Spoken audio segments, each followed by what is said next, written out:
மரவள்ளி கிழங்க இந்த மாதிரி நீளமாக கொஞ்சம் மொத்தமாக வெட்டி போட்டு எல்லாம் போட்டு பிரட்டி பொரித்து எடுத்து இந்த மாதிரி நூடுல்ஸு அதோட சாலமன் அந்த சோஸ் வெள்ளை சோஸோடு சேர்த்து சாப்பிட்டு பாருங்கள். அந்த மாதிரி இருக்கும். எப்படி செய்கிறன்றதை உள்ள விவரமாக போட்டிருக்கேன்னு பாருங்கோ. வாங்க பார்க்கலாம். வணக்கம், இது ரத்னம் கிச்சன் என்டர்டைன்மெண்ட். நான் உங்களுக்கு கரண். இன்றைக்கு ஒரு அருமையான மரவள்ளி கிழங்கு அதை நீள வாட்டில் வெட்டி பொரித்து ஒரு வித்தியாசமாக செய்ய போகிறேன். அதை எப்படி செய்கிறேன்னு பார்க்கலாம். வாங்க வீடியோக்குள்ளே போவோம். இப்போ பார்த்தீங்கன்னு சொன்னால் நான் ஒரு பெரிய வெங்காயம் அதை இந்த மாதிரி வெட்டி வச்சுருக்கேன். அதோட கருவேப்பிலை, உள்ளி, இஞ்சி போட இருந்தேன்னா நான் எடுத்துட்டேன். காஞ்ச மிளகாய். இதோட பார்த்தீங்கன்னு சொன்னால் இந்த மரவள்ளி கிழங்க இந்த மாதிரி வெட்டியிருங்கோ.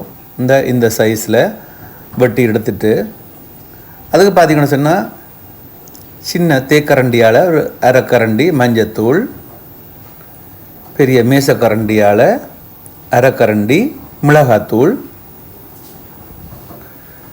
இந்த மாதிரி கொஞ்சமாக உப்பு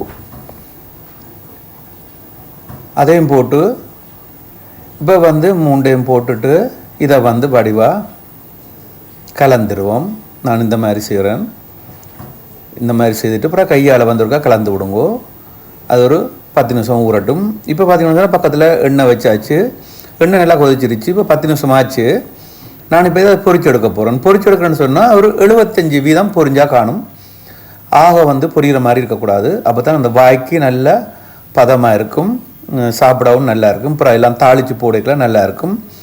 இப்போ பார்த்தீங்கன்னு சொன்னால் பாருங்கள், இந்த நல்லா எண்ணெய் கொதிச்சதுனால 3 நிமிஷத்தில் இந்த மாதிரி வந்துடுச்சு.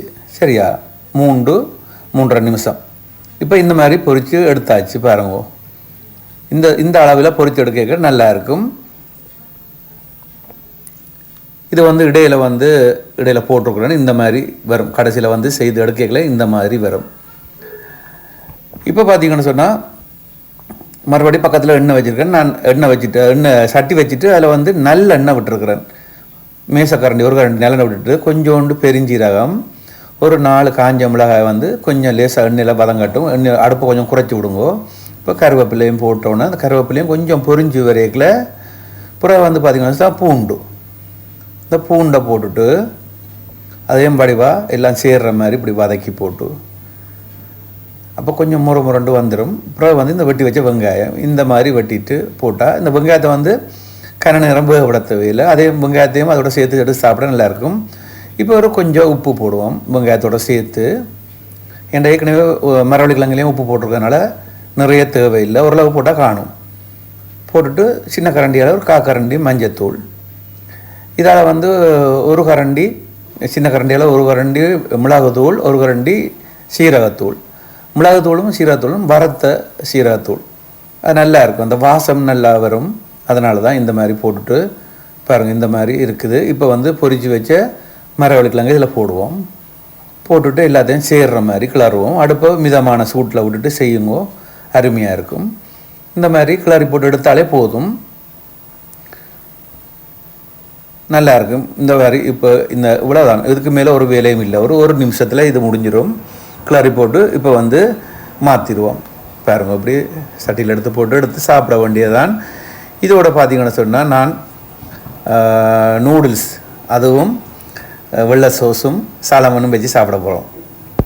இப்போ பார்த்தீங்கன்னு சொன்னால் இந்த மரவள்ளி கிழங்கு இந்த மாதிரி பொரித்து அது ஒரு 3/4 பதத்தில் ஒரு 75-80% பொரிச்சுட்டு அப்புறம் இந்த வெங்காயம், இந்த காஞ்ச மிளகாய், கருவேப்பிலையெல்லாம் போட்டு தாளித்து இந்த மாதிரி சாப்பிட்டு பாருங்கள். இதுக்கு முக்கியமாக மிளகு, வறுத்த மிளகும் வறுத்த சீரகமும் பவுடர் அதை போட்டு சேர்க்கேன், நல்லா இருக்கும்.